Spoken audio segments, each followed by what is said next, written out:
Hi, everyone. Hi, Libby. Happy New Year. How are you? I'm good, thank you. Happy New Year to you too. Thank you. So I'm so excited to be here today. I am Dr. Lauren Messina, and I work with the Henry Jackson Foundation for the Advancement of Military Medicine in support of the Consortium for Health and Military Performance, or CHAMP for short. And CHAMP is a center of excellence at the Uniformed Services University. At CHAMP, I am the Director of Human Performance Optimization Education, and I'm part of the HPRC team. I'm really excited to be here today with Dr. Libby to talk about habits. What I'll talk about today are my own opinions and don't necessarily reflect the official positions or policies of the Uniformed Services University, the Department of Defense, or the Henry Jackson Foundation. And I'm Dr. Libby Perrins. I'm the Assistant Director of Training and Education at the Center for Deployment Psychology, which is also part of the Uniformed Services University. And what I'll talk about today are my own opinions and do not necessarily reflect the official positions or policies of Uniformed Services or the Department of Defense or the Henry Jackson Foundation. I'm excited to be here today to talk about this subject. I've spent my career working with the military, starting with serving in the Navy as a psychologist, and then I moved to the Center for Deployment Psychology, where I've worked in Army hospitals, I've taught continuing education classes across the DoD, and having been in the military, I know firsthand the importance of developing good habits surrounding health, exercise, and diet. Awesome. So yeah, here we are at the beginning of a new year, 2020, finally behind us. Did you have a nice holiday, Libby? I did. It was very intimate, and I had lots of time to enjoy being with family, free of the usual holiday crush of social engagements. Yeah, maybe that was a little bit of the silver lining. So Yeah. I think, with all that has happened in 2020, I imagine that a lot of folks are thinking about how we can make 2021 different, maybe better, and how we can reflect on maybe taking some ownership of that. And so today we're here to talk about assessing habits as a way to create a holistic weight loss plan. This event is going to be the first in a series that we are doing, CHAMP is doing with Military OneSource to promote our Get Into Fighting Weight Guide, which you can find at hprc-online.org. So HPRC team members from CHAMP are going to be on Military OneSource's live events for the next 4 Wednesdays, talking about all of the different challenges of the guide. And we have a bonus talk also scheduled on January 15th about supplements and weight loss. So Libby and I are here today kicking it off to discuss habits. And then after that, next week, we'll talk about creating a meal plan, then about getting enough exercise. The 4th challenge is about sleep, and the last challenge is about managing your stress. So it's a real total force fitness approach to weight loss and management. For anyone who might have that as a New Year's resolution or goal, or is just kind of sitting back thinking, how can they make this year different? So we encourage folks to check back in over the next few weeks and check out the Getting Into Fighting Weight Guide to follow along. And we'll talk more about that today. But let's get started talking about habits. So Libby, when we talk about habits, how do you think the pandemic has impacted everyone's habits? Well, there's so many ways that people can respond during a prolonged period of stress, like the pandemic has produced. Some people may have been motivated to take on healthy habits. Maybe they had those intentions all along, and having some extra time on their hands, free of social distractions, or more time since they're no longer commuting to work, may have given them the push to make those positive changes. Others might have fallen into challenging or unhealthy patterns. Either way, most of us had our routines disrupted, which can interfere with our habits, particularly our habits that involve us leaving the home. Things such as frequently eating out or going to the gym and spending time with friends or coworkers have been disrupted this past year. For many people, the behaviors or activities that we had to curtail were functioning as stress coping mechanisms, like going to the gym, playing team sports, going to concerts or movies, going out with our friends, or maybe even going to church. Being cut off from activities that give us pleasure during the pandemic has been hard for many people and meant trying new ways to find healthy outlets, like checking out Zoom classes or concerts for the first time, or taking more walks or bike rides instead of going to the gym. There are so many ways that we've all tried to protect our mental health, and people often thrive on routine, So removing our routines has been stressful. And this may have led some folks to develop new habits such as stress eating or snacking while being at home all day. And there's been lots of home cooking and baking. And while these are very rewarding and bring us some immediate pleasure, these habits can lead to some added pounds if we're not carefully tracking what we consume. Also, our sleep may have been disrupted during the pandemic as our routines were interrupted. Worry and anxiety are the enemies of good sleep. In addition, staying up late and getting up at different times can disrupt a person's sleep, and regular exercise earlier in the day contributes to healthy sleep. So the loss of gym routines and exercise routines may have made it more difficult for folks to achieve their usual sleep patterns. I think as the pandemic has persisted and we've begun to experience quarantine fatigue, it's been harder and harder to stick to our pre-COVID routines and healthy habits, or to find and use creative stay-at-home alternatives, as we're all looking for stress relief and feeling a decrease in our motivation. Yeah, absolutely. So on that front of a decrease in motivation, I know for myself in the summer months and sort of right when the pandemic happened, I was like, this great opportunity. I was really motivated to get out, spend time outside, exercise. But now that winter is here and it's colder, it just it's a lot harder. So my energy just plummets. So with this challenge about getting into fighting weight, we're talking about weight loss or weight management, and for our military folks, particularly leading up to the physical fitness test, which is a big, important milestone for service members. But I think to talk about habits, we have to discuss it first, in general, and get a sense of how habits are formed. So tell us a little bit about that, Lindy. Well, habits are learned behaviors that are formed through repetition and often reinforcement, rewards or punishment. When a behavior is repeated often enough, it can develop into a habit or something that's so automatic we don't even realize or have to think about the behavior to execute it. So many habits develop without us realizing it. For example, buckling your seatbelt as soon as you get in the car, or taking off your hat as soon as you enter a building. When I left the military, it took me months to stop touching my head every time I left a building to make sure my hat was properly adjusted. Often, the development of habits is paired with some internal or external cue that prompts us to engage in the habitual behavior. For example, the smell of movie popcorn may prompt someone to eat popcorn even when they're not hungry, or being in a bar may be a cue for having a drink. Other cues may be internal, like stress or feeling depressed, which might signal that it's time to reach for the ice cream or potato chips. Of course, there are healthy cues, like the sight of your running shoes triggering a desire to go for a run. But behaviors need repetition to develop into habits. You can't just look at your running shoes one day, go for a run, and expect that to result in a new habit. If that were the case, we would all be great at keeping our New Year's resolutions. So if you have a goal of weight loss, any bad habits that hinder weight loss will need to be abandoned, and those old cues for overeating will need to be ignored, and new routines and habits will need to be developed. Bad habits can be difficult to break, partly because their development was in relation to some sort of reward. It may have been small, like a small immediate lift in mood, or a short-term social reward, such as when alcohol serves as a lubricant in awkward situations. Even if a person wishes to reduce their drinking, the next time they feel that twinge of social anxiety, once they've learned that alcohol can ease the awkwardness or discomfort, they're more likely to reach for a drink. So this is a case of needing to remember that the short-term benefit does not outweigh the long-term goal. The short-term benefit of not exercising when you're tired and of eating when you're stressed needs to be weighed against the long-term benefits of getting in shape and eating a healthy diet. We really have to focus on identifying our unhealthy habits to overcome and develop the habits that would support those long-term goals. And that takes repetition over time.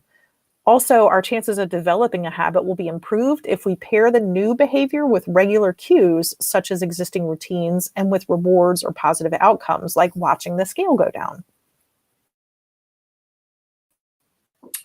Yeah, I really like what you said about making sure that you're focused on repetition, right? That you have to do it a few times for it to really become a habit.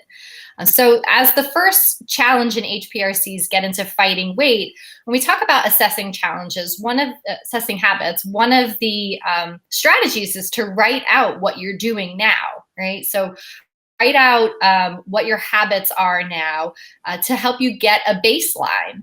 And I think that as a strategy is really an awareness.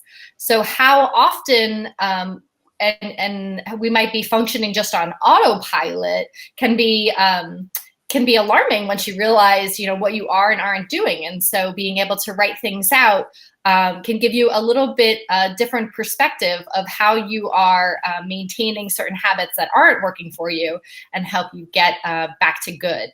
So overall, the course of this challenge, we're suggesting that you keep track of how many hours you're sleeping a night, how much exercise or physical activity you're doing each day, how many fruits and vegetables you're eating each day, and how you would describe your mood each day. So the goal of the first challenge is to try to track those things for a week.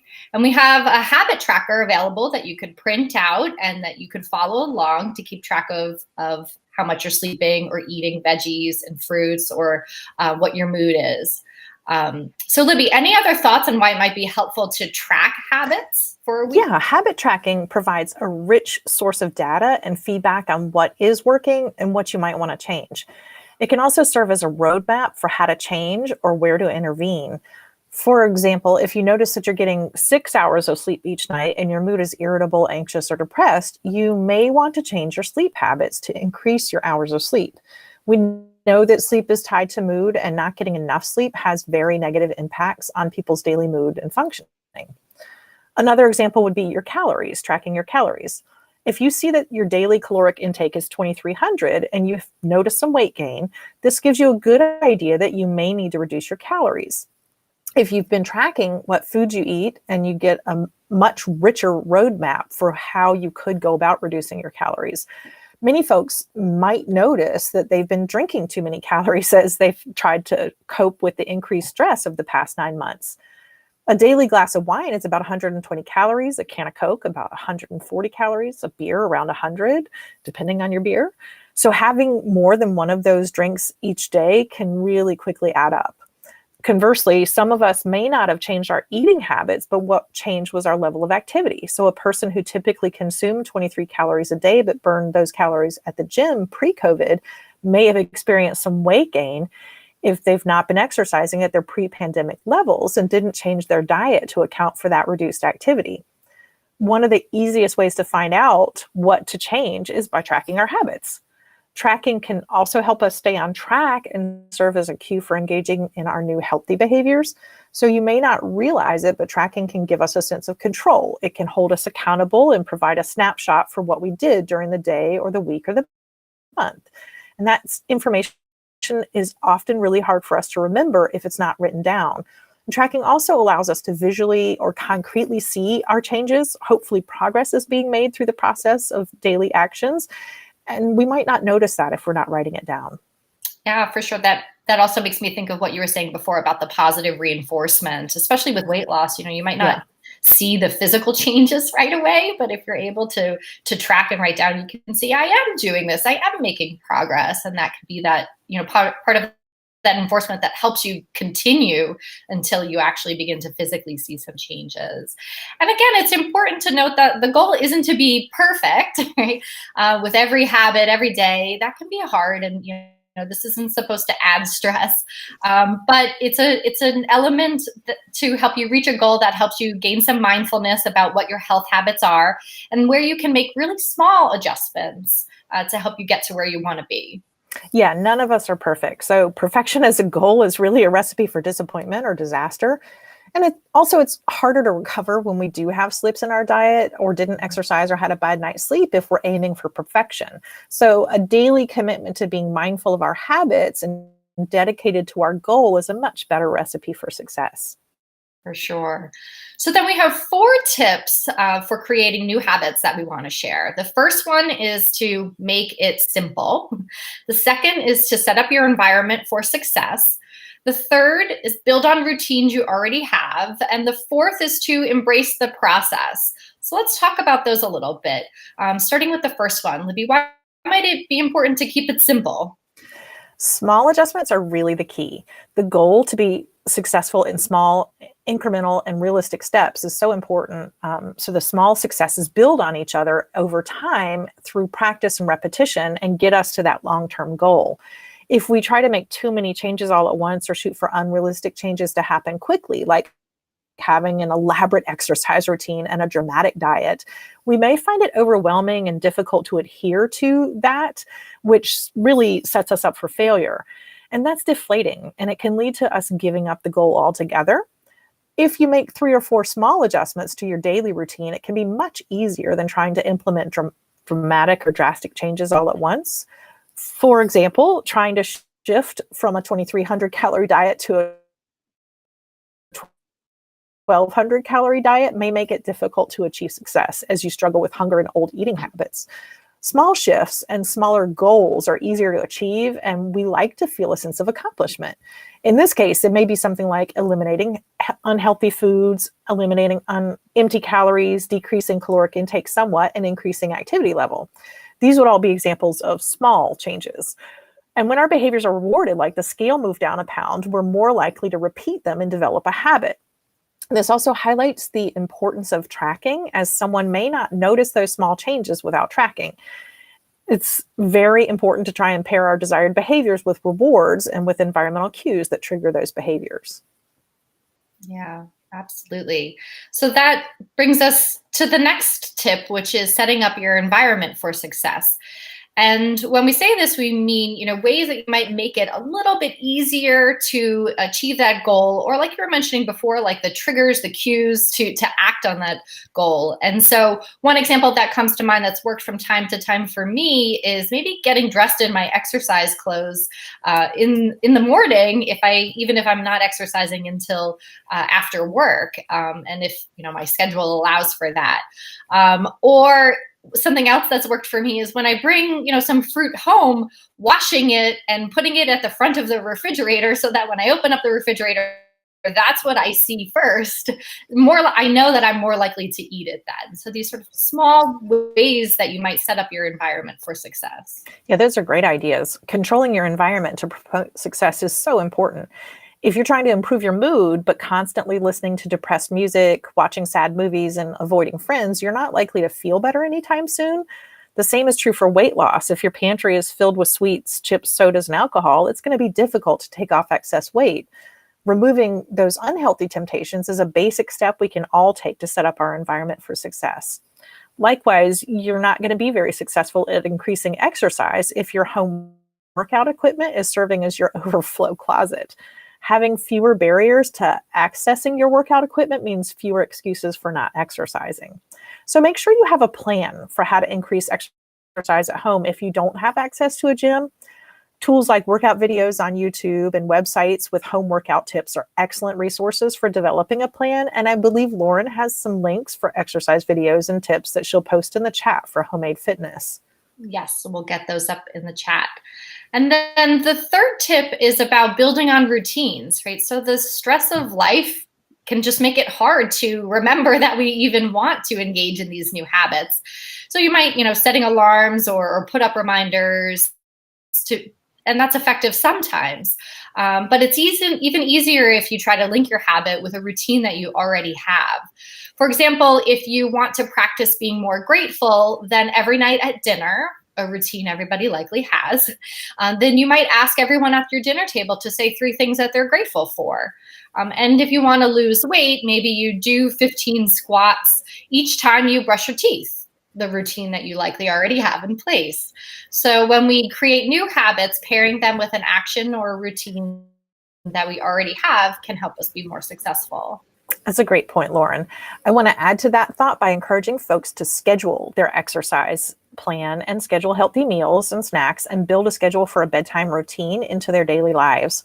To keep ourselves on track for success, it's really important and very powerful to build activities into our schedules, as that serves as a commitment to engage in a particular task or activity. Scheduling an activity is separate from and in addition to creating reminders. So reminders help us to remember to do things. But if we haven't made a mental commitment to engage in the behavior, we're less likely to follow through when our reminder pops up on our phone and we're busy. When you build a schedule for healthy activities, it's important to identify where, when, and how you'll get that exercise, eat healthy, or initiate that bedtime routine. For example, with exercise, if you wait for the motivation to strike or your schedule to be free, that's about like waiting to win the lottery. That may never happen, even with a daily reminder. If you plan for, or you have a plan for, and you schedule your exercise, then it's more likely to actually happen. Most of us do have some time in our routines where we could exercise. And one good time would be when watching TV. Having a set of weights that you could use while you're watching TV is a great example. Or you could build in your schedule time to do 5 yoga poses when you get out of bed, 5 squats after each meal, and 5 lunges during your work breaks, and so forth. Like Lauren said, with the brushing your teeth, maybe tying that to an existing routine. So often we really do have time for some healthy changes if we look at our routines. And making the commitment on our schedules is a form of making a commitment to ourselves to prioritize our goals and our health. And putting your schedule in a place where you will be able to easily see it throughout the day, like on your phone, is also important. That's a really important distinction between the reminder and the commitment on your schedule that I think folks hopefully will really take to heart. And so the last tip was embracing the process, knowing that there's going to be setbacks, there's going to be days that you don't achieve your goal, but just accepting that as part of the process and being okay with that, and not letting it completely throw you off course. Yeah, developing habits is really often a trial and error process, so you have to learn from your mistakes. If one thing doesn't work, try something else, and maybe you can break down the habit to make it simpler or find a different routine to connect it to, and try to enjoy the process. If your desired habit is to eat cookies every day, you'll likely succeed in no time because eating cookies is fun. If you won't lose much weight that way. But if you want to make a new habit, you need to try and make it fun. Make every new habit fun. So is there a podcast or an audiobook that you love? If so, commit to listening to it only when you're running or only when you're on the treadmill.